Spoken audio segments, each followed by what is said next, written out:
Girassol Jornal, boa noite. Condução irresponsável e casos de acidentes de aviação, mortes e números preocupantes que exigem medidas rígidas de combate. Situação da cólera no país, comportamentos que comprometem as ações de contenção do surto. Exemplos registados em Luanda, maternidade, famílias e a noção da importância do planeamento familiar nos dias de hoje. Decreto executivo, o Ministério dos Transportes definiu 1 de junho como data limite para transferência total de voos para o aeroporto Dr. António Agostinho Neto. Fora de portas, o duplo terremoto que resultou em mais de 160 mortos no Niamari, Tailândia. Girassol Jornal, sexta-feira, 28 de março. Vamos informar. Bem-vindos.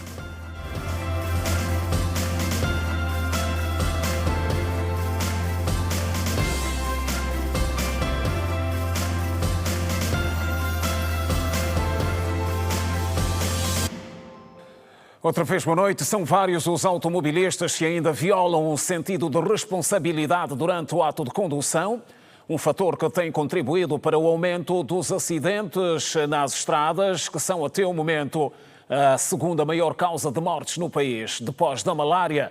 Só no último fim de semana, segundo dados da Direção de Trânsito e Segurança Rodoviária, 14 pessoas morreram nas estradas do país em resultado de 71 acidentes de aviação. A Estrada Nacional 230, na Avenida de Olinda Rodrigues, é uma das mais movimentadas em Luanda e que, segundo alguns automobilistas, está entre as mais acidentadas. Para este condutor, para se prevenir de acidentes na via, é fundamental conhecer o Código de Estrada de modo a respeitar os sinais e os transeuntes. Tem muitos condutores na via que nem sequer passaram na escola de condução. Compraram cartas e nós sabemos muito bem disso, que muita gente compra carta nas ruas, compra cartas e não vão para uma escola de condução, não tem conhecimento de código de estrada. Então, por isso nós vimos todos os santos de acidentes, mortes nas vias públicas. Olha, tem muitas das vezes que é necessário mesmo você ler mesmo bastante, porque se você só vai na escola para ter a carta, não te aconselho a fazer isso. Tens que ler, ter paciência de ler mesmo. As mortes por atropelamento, segundo ainda os automobilistas, resultam igualmente pela travessia de peões em locais proibidos. Nesse momento digo que os peões não respeitam os veículos, tanto que não têm prioridade para atravessar a estrada, mas mesmo assim eles fazem isso. Então convém dar uma chamada de atenção ou a nossa polícia dar uma chamada nos peões para que possam atravessar na pedonal. Mesmo com a pedonal, estão a passar debaixo da pedonal e isso não é correto.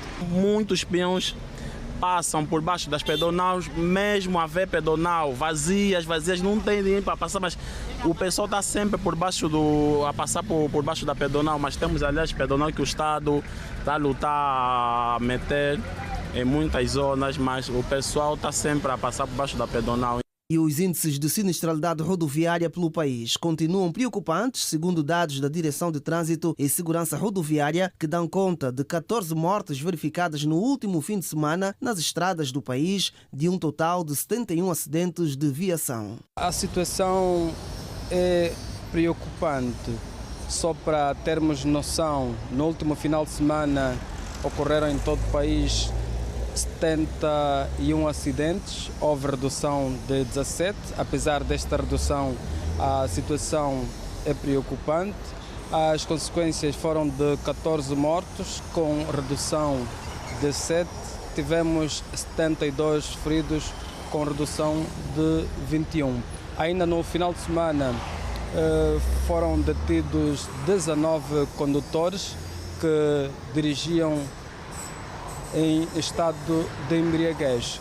O superintendente-chefe João de Souza sinaliza a necessidade de se aplicar maior observância do ambiente rodoviário por parte dos utentes e automobilistas. Se cada utente da via observar com muita responsabilidade os seus deveres no ambiente rodoviário, eu acredito que nós poderemos ter uma circulação rodoviária cada vez mais segura, porque por mais esforços que a Polícia Nacional vem a desenvolver, se os cidadãos não se comprometerem com a causa, se os cidadãos não olharem para o impacto negativo da situação da central rodoviária em Angola e as suas consequências, nós vamos continuar a assistir indicadores que certamente preocupam a Polícia Nacional, preocupam a sociedade e também venham a preocupar o Executivo. O surto de cólera continua a expandir-se no país, com casos a aumentar diariamente, assim como o número de mortes. As autoridades redobram os esforços para controlar o quadro, mas, por outro lado, a falta de colaboração de alguns populares não tem ajudado. É o que a nossa equipa constatou na ronda efetuada hoje em Luanda. Há vários munícipes a ignorar as medidas de prevenção.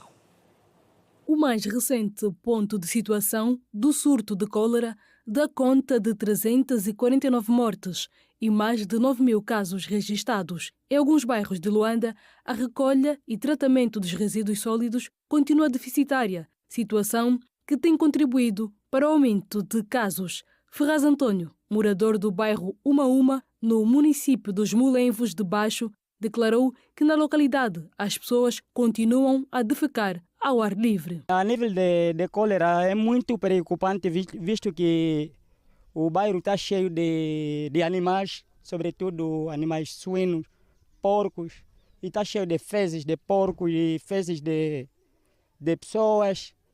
São poucas casas que têm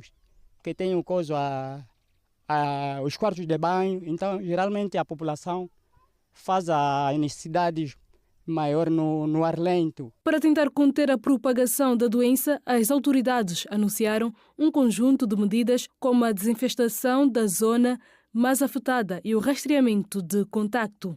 Júlia Esmaneco, moradora do bairro Baixa de Cassange, em Luanda, disse que está preocupada com o surgimento dos primeiros casos de cólera na localidade. Só estava esses dias, mas não tinha, só vimos no Belo Monte que tinha cólera, mas depois de passar, passou uma senhora que estava a dar vacina, depois de passar a vacina ficou assim normal, mas agora está aqui na Baixa de Cassange. Simplesmente só mesmo o pessoal lavar a mão com lexívia e meter lexívia na água para pelo menos não atingir essa doença nas pessoas. Vala a céu aberto e comercialização de alimentos no mesmo local continua a ser a realidade do bairro Calemba 2, Rua Aníbal Rocha. Morador da localidade, Xavier Domingos, acredita que as medidas de prevenção contra a cólera devem ser reforçadas, principalmente nos mercados. De retirar as senhoras daqui da rua.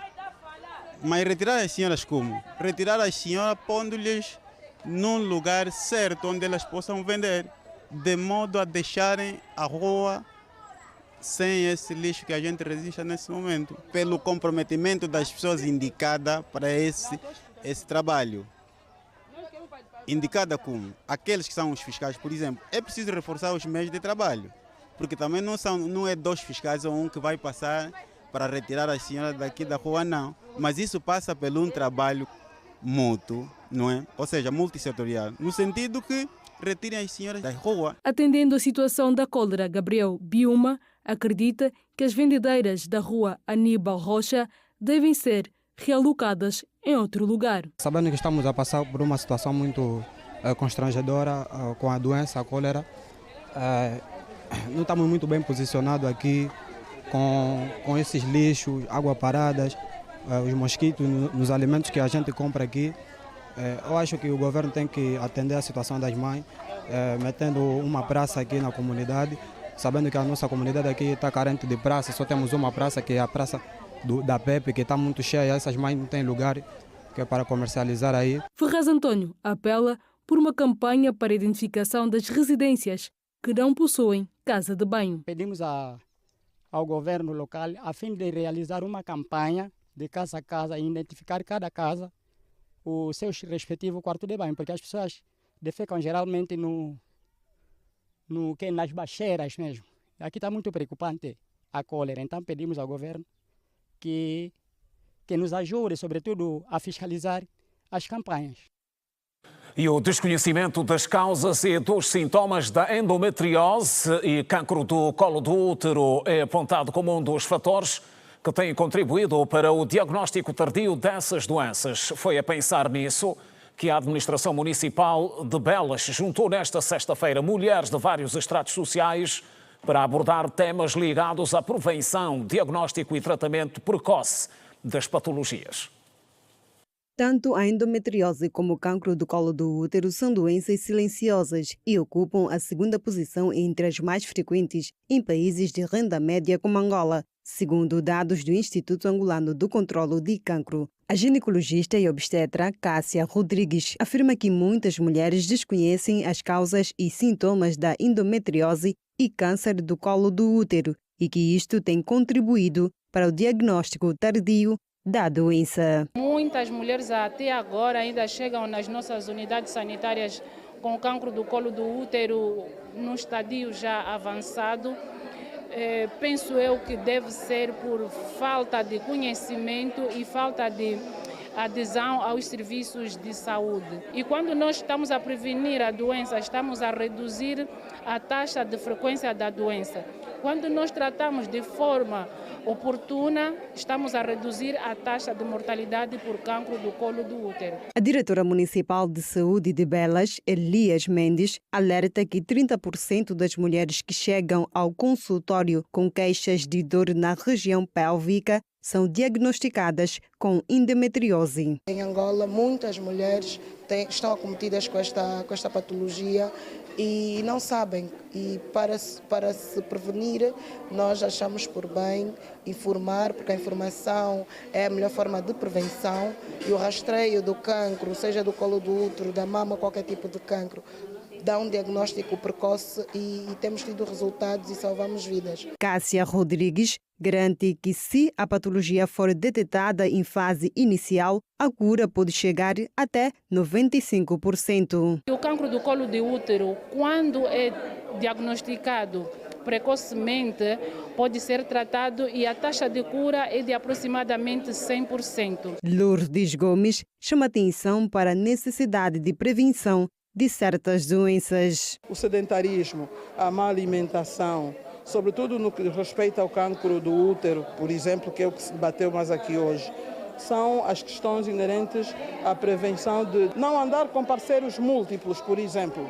Uma mulher, por exemplo, se tiver vários parceiros, pode ganhar ou pode adquirir uma doença sexualmente transmissível, não só o HIV, mas sim outras doenças também. Em 2020, foram diagnosticados mais de 417 mil novos casos e ocorreram mais de 97 mil mortes relacionadas com a patologia. A maioria dos casos concentram-se em países da Europa, América do Norte e Ásia. Angola participou em Paris na Cimeira Internacional Nutrição para o Crescimento, o evento de alto nível que reuniu líderes globais, especialistas e organizações para debater soluções inovadoras para a nutrição e segurança alimentar. A delegação angolana ao evento foi chefiada pela Ministra da Saúde, Sílvia Lutucuta. No evento que teve lugar na capital de França, Paris, que juntou líderes globais, especialistas e organizações para debater soluções inovadoras para a nutrição e segurança alimentar, a comitiva angolana, encabeçada pela Ministra da Saúde, Sílvia Lutucuta, reforçou o compromisso de Angola com a segurança alimentar e nutricional e defendeu a necessidade de parcerias estratégicas para impulsionar o desenvolvimento sustentável no setor.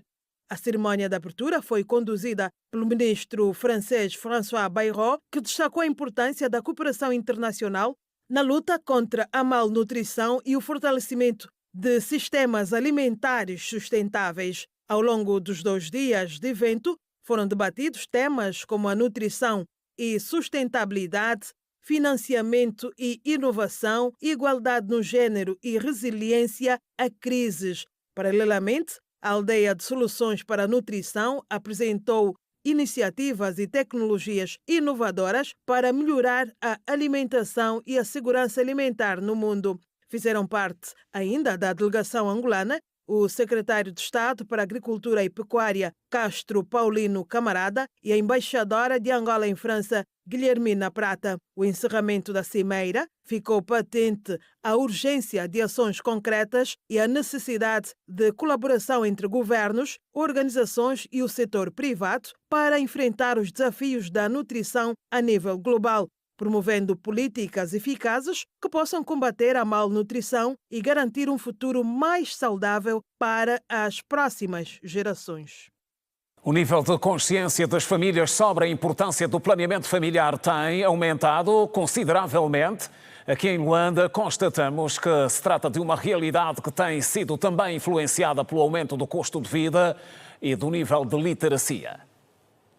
Em Angola, a taxa de fecundidade herança. No entanto, esta tendência tem sido contrariada por alguns jovens, tal como nos afirma Antônia Samuel, que optou por ter apenas um filho. Crio filho sozinha, sou pai, sou mãe, caso de doença, alimentação, tudo que nós passamos cabe a mim.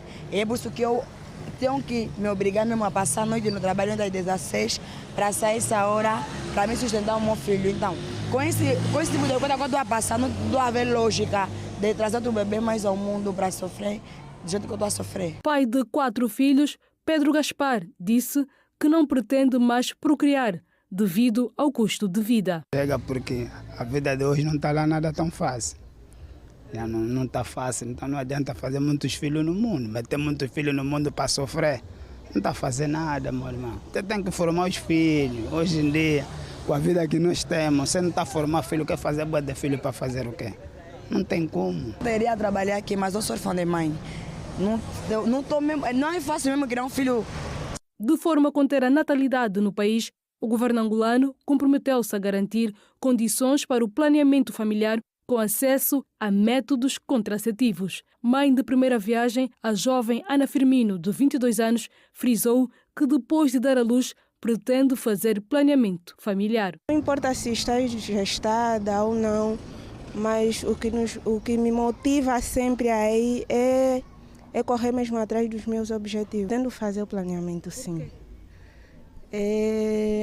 Devido também às condições mesmo de vida, então pretendo também terminar já a minha formação e só assim é que vamos pensar em fazer mais outra. No que diz respeito à saúde sexual e reprodutiva, a estudante Iracelma Fernandes declarou que tem aprendido na escola. Temos tido esse tipo de matérias nas aulas de ética, biologia e anatomia. Temos falado por causa da maneira como os adolescentes ultimamente têm se comportado perante a sociedade, porque na maioria das vezes os adolescentes é que têm mais dificuldade em ter esse tipo de métodos contraceptivos, porque métodos contraceptivos é para evitar gravidezes precoces. O enfermeiro Manuel Sambong fala da importância do planeamento familiar. Planeamento familiar é uma decisão de quantos filhos terão e em que tempo terão esses mesmos filhos.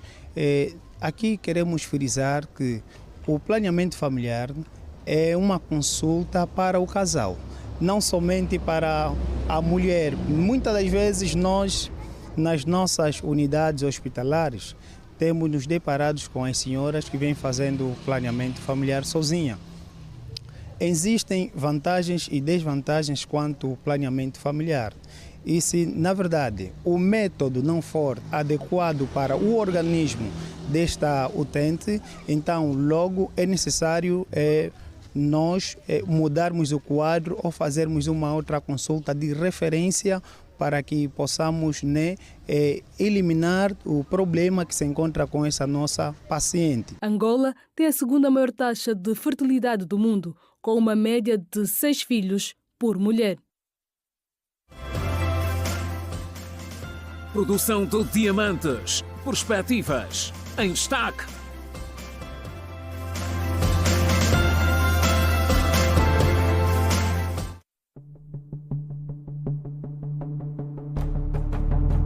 Morra! Eu sabia! Você é igual a minha irmã! Desafios da indústria criativa no país. Nós trabalhamos em salas adaptadas. E, por outro lado, o teatro a nível nacional está precisando, na verdade, uma vistoria grande. Nós ainda temos problemas mesmo de consciência. As pessoas não têm mesmo ainda a cultura de ir à sala ver teatro. Regularização e caminhos para uma arte de excelência. Muitos de nós nem somos registrados a nível da UNAC. É muito difícil fazer isso. Detalhes. Eu vejo o teatro como uma escola. Não só uma escola a nível cultural, mas uma escola da vida. Na verdade, eu diria que o teatro já me deu paz. Muitos hoje que estão a ocupar grandes cargos a nível nacional vieram do teatro. Reportagem da semana. Mas aquelas fotos da minha irmã, aquele dinheiro, a ligação da minha mãe. De onde? Exclusivo. Não perca mais à frente. Por conveniência de serviço, o Presidente da República determina nos termos da lei que é dado por fim do mandato de Manuel João Lourenço do cargo de administrador para a área técnica do Conselho de Administração da empresa do Caminho de Ferro de Luanda EPE e de Eline Mariane Lima Coronha Esmeraldo do cargo de administradora executiva da empresa portuária Dunamib EP. Em dois outros despachos, o presidente João Lourenço nomeia Paulo Manuel Kwanza para o cargo de administrador para a área técnica do Conselho de Administração da empresa do Caminho de Ferro de Luanda EP e Carlos Nelson Gaspar de Sá para o cargo de administrador executivo da empresa portuária Dunamib EP.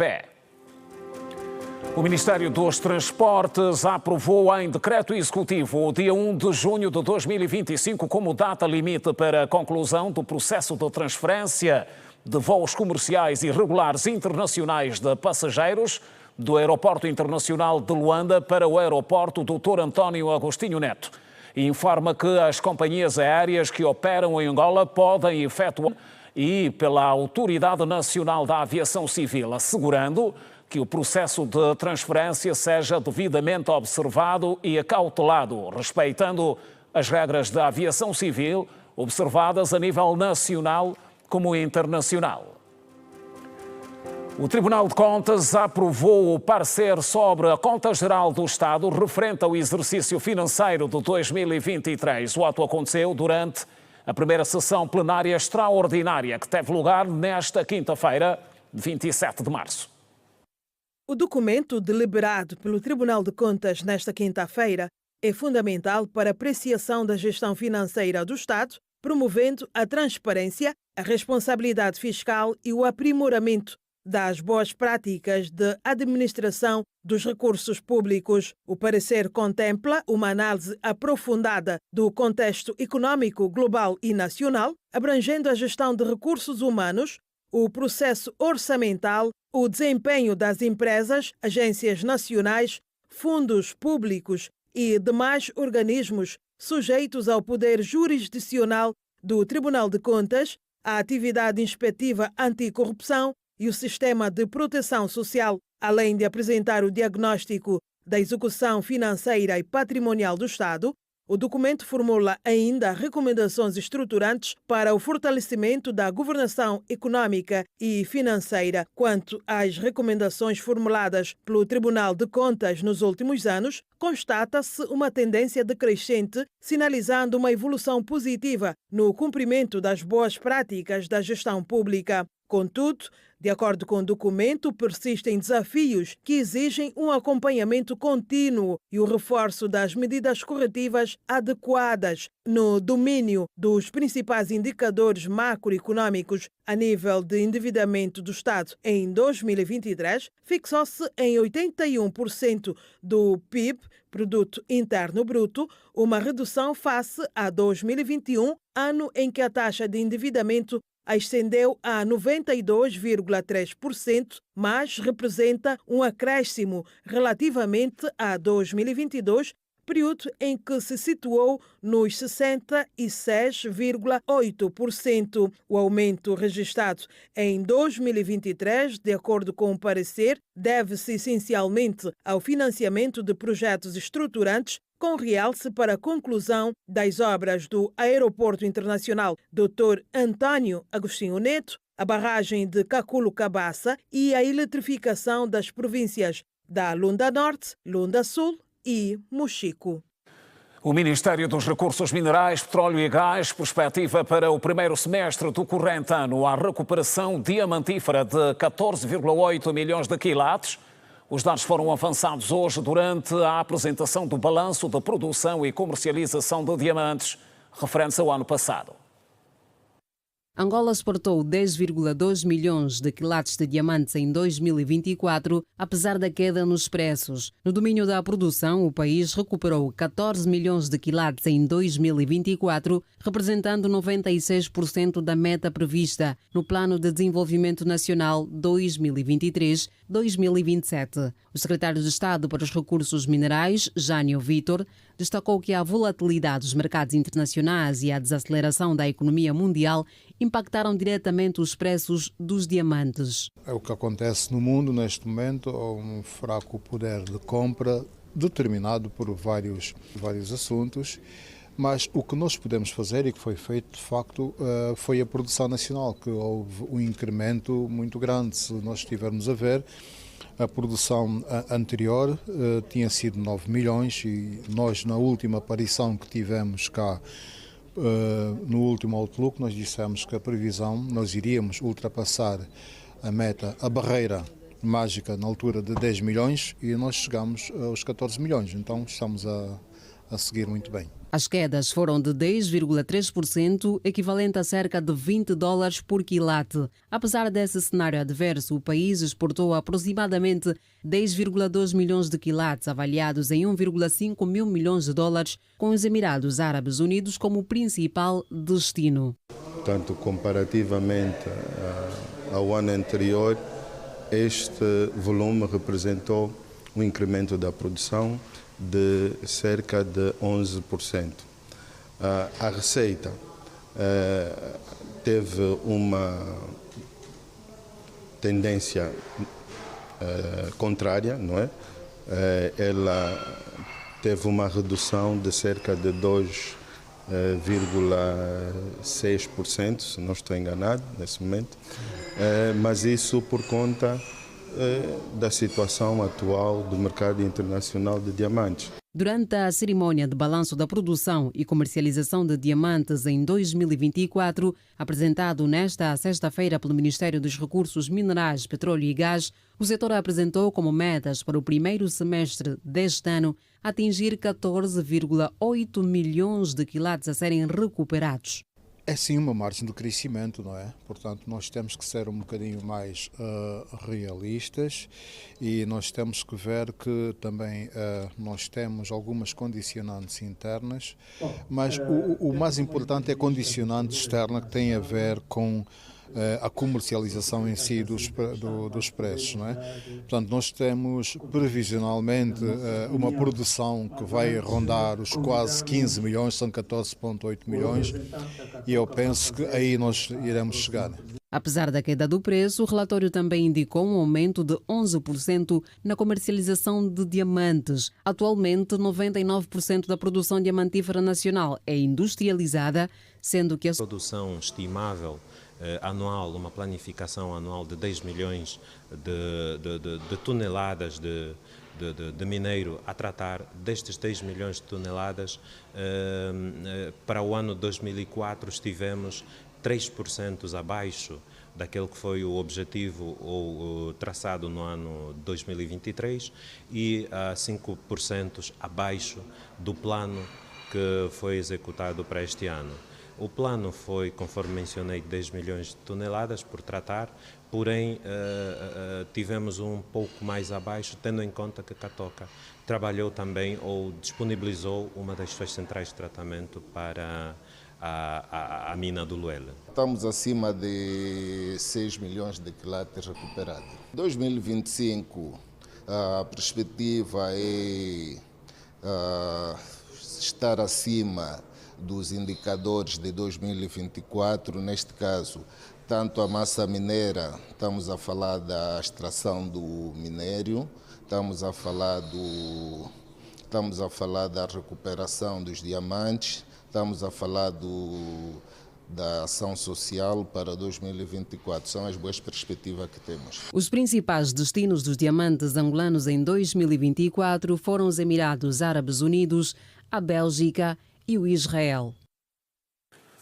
A Comissão de Mercado de Capitais celebra 20 anos de existência. A jornada de comemoração está a ser marcada pela realização de várias atividades, como é o caso de uma conferência que debateu políticas que visam destacar as ações da Comissão, a criação de um quadro legal e a regulamentação sólida e que assegure o pleno funcionamento do mercado, bem como a dinamização dos diversos segmentos. O mercado de capitais angolano tem dado passos significativos, contribuindo na criação de um mercado sólido, seguro e cada vez mais atrativo. Nesta conferência, foi apresentado os passos que a Comissão tem dado ao longo dos anos. O PCA da Comissão do Mercado de Capitais, Elmer Serrão, disse que o CMC tem vindo a conhecer uma trajetória de crescimento onde se destacam os volumes de negócios. Fortalece o sistema financeiro na medida em que reduz a dependência das empresas em relação ao crédito bancário, tornando o sistema financeiro mais equilibrado e diversificado. Isso melhora a liquidez e a estabilidade do setor econômico.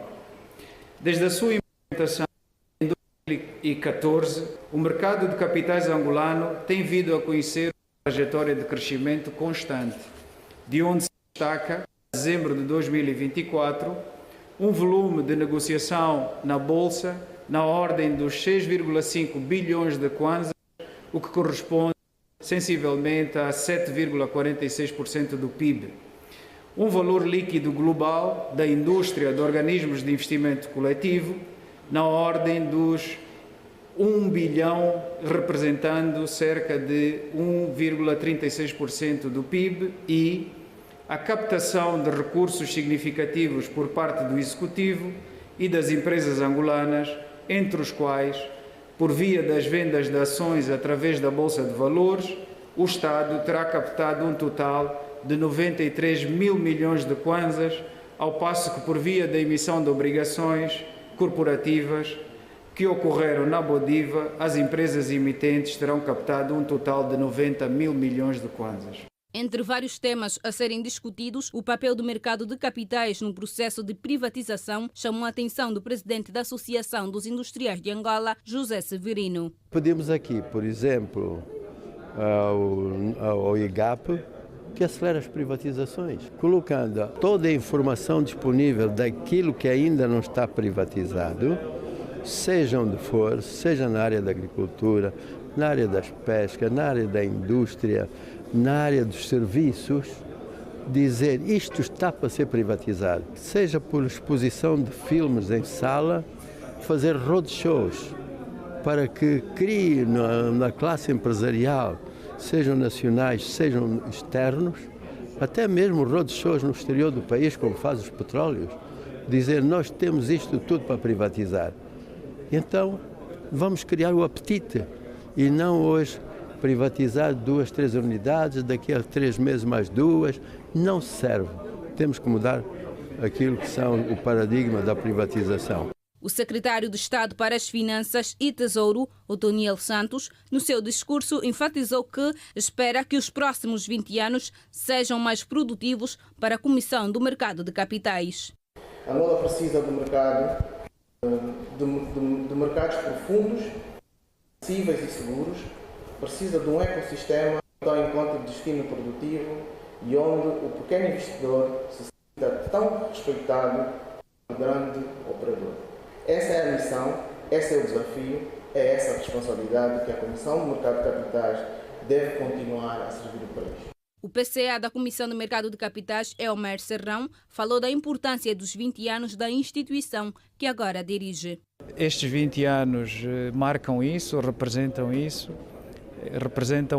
digamos, a história de uma instituição jovem, mas com vivências que felizmente foram, digamos, que se repercutiram noutros setores e hoje conseguimos, portanto, facilmente ver a importância da Comissão do Mercado de Capitais. São as notícias no Girassol Jornal. Seguimos para o primeiro intervalo. Volte connosco. Até já.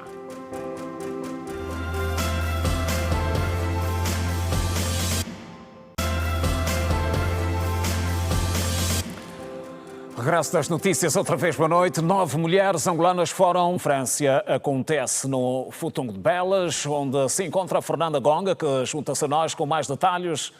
Fernanda, boa noite. Informações adicionais.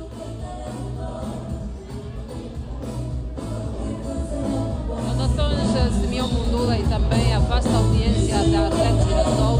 Já está a acontecer esta gala que visa coroar as 9 mulheres contempladas como mulheres de mérito por via mesmo das atividades que têm estado a desenvolver, quer no ramo da educação, cultura, cidadania e outros setores. Como as imagens aqui do nosso repórter de imagem Bruno Costa dão-nos a ver, é uma gala que conta aqui com a presença de várias mulheres, nesta altura a contar com a atuação do músico do bairro popular Dom Caetano, nesta gala que visa homenagear as 9 mulheres no universo de mais de 200 candidaturas que acolheu e reconheceu o processo, a trajetória melhor e o impacto que essas mulheres têm tido nas diversas áreas. Vamos aqui fazer referência de que tratam-se de mulheres do setor do empreendedorismo, como Regina Caetano, Maria Magalhães, do setor das pescas e ambiente, Maria Antunes, do setor da saúde, Solange Feijó, do setor da cultura e arte, Maria Rosa, do setor da cidadania, Maria Falcão, pecuária e outras figuras com destaque a nível do nosso país nesta gala que começou mesmo no início desta noite, que visa coroar as 9 mulheres consideradas de mérito que submeteram as suas candidaturas e venceram um universo de mais de 200. Simeão Mundula, é o essencial de informação que nós damos a ver nesta noite. Até mais. Ora bem, boa noite, Fernanda Gonga. Detalhes sobre a gala que ainda acontece. Mulheres de mérito, momento de reconhecimento.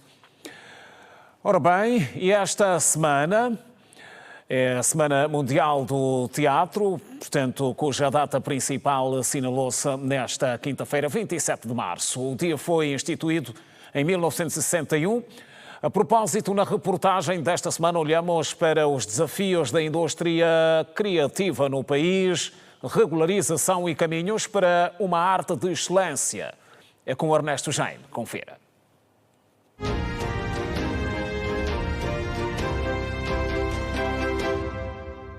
Luzes, palco. É neste cenário teatral onde muitas vezes ficam as expressões das emoções, mas é também aqui onde se vê como a vida pode ser lúdica, louca e latente. Thelma, por uma simples mensagem, tu queres terminar nossa relação? É uma nada simples mensagem, você que me diz que é uma simples mensagem?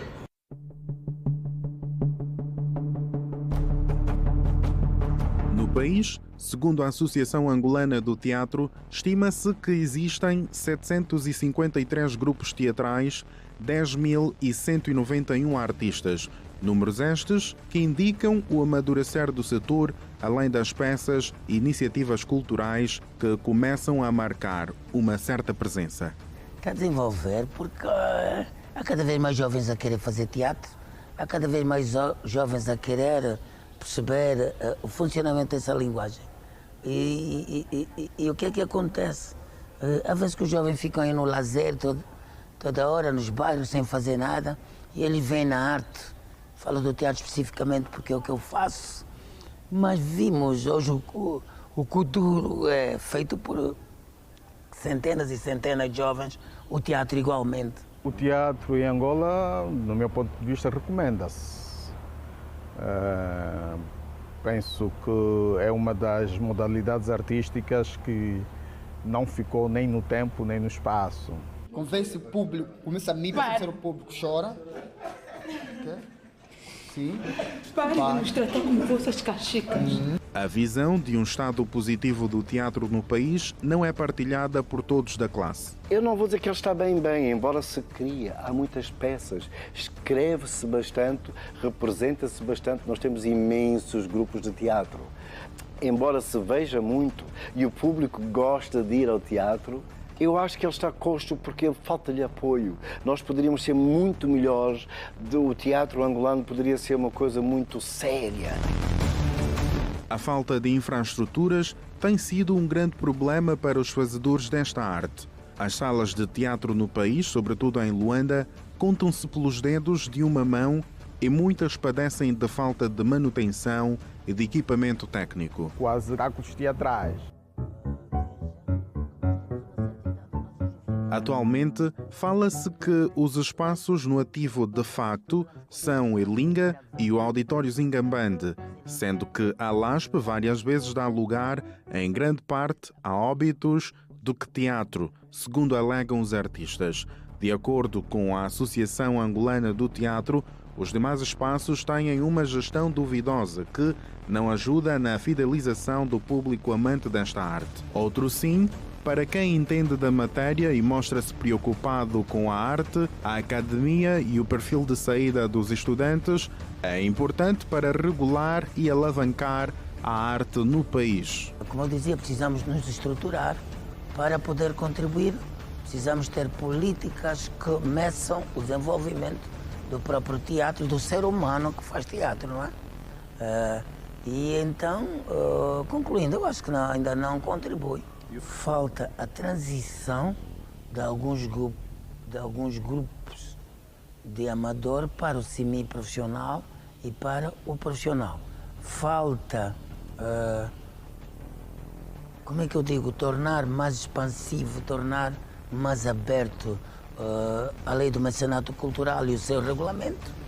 Falta criarmos editais para dar acesso aos grupos que consigam estar bem organizados.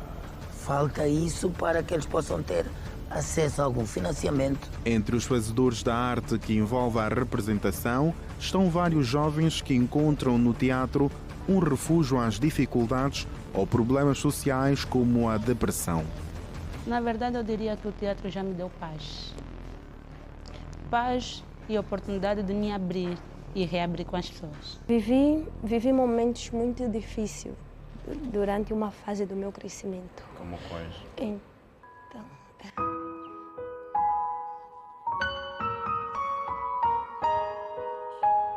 eu muitas das vezes senti-me separada em minha casa mesmo. Senti-me separada. E eu, desde então, nunca gostei disso. São coisas que ferem muito. A primeira vez que eu gritei em palco, eu me senti livre. Eu me senti muito livre mesmo, que eu estava precisando daquela liberdade. Para mim, teatro é terapia porque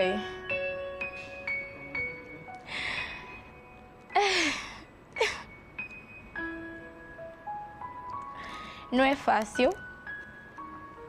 Primeiro, tanto é que quando você vive muita coisa no off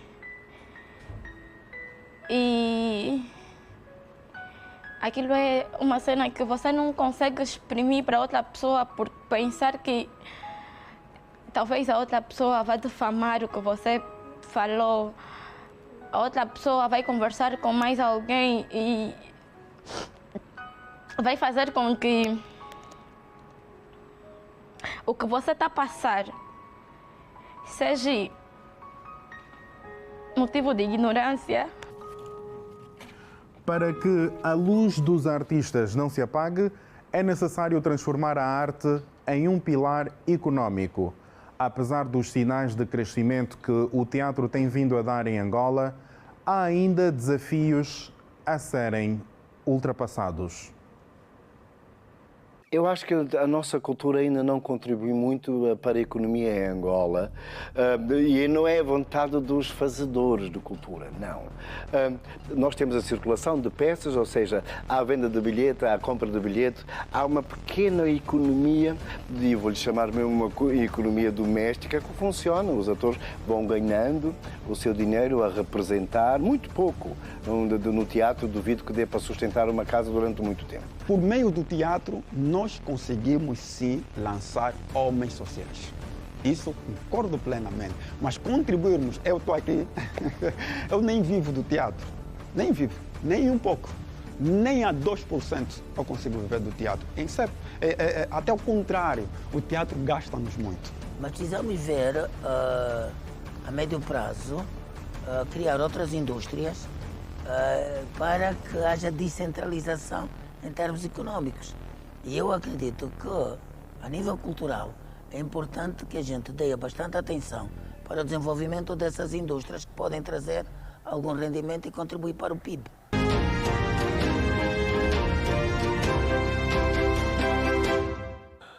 Reportagem da semana, a finalizar a edição de sexta-feira do Girassol Jornal. É sempre um prazer contar consigo. Voltamos amanhã à mesma hora, 19h45. Continuação de boa noite. Passe bem.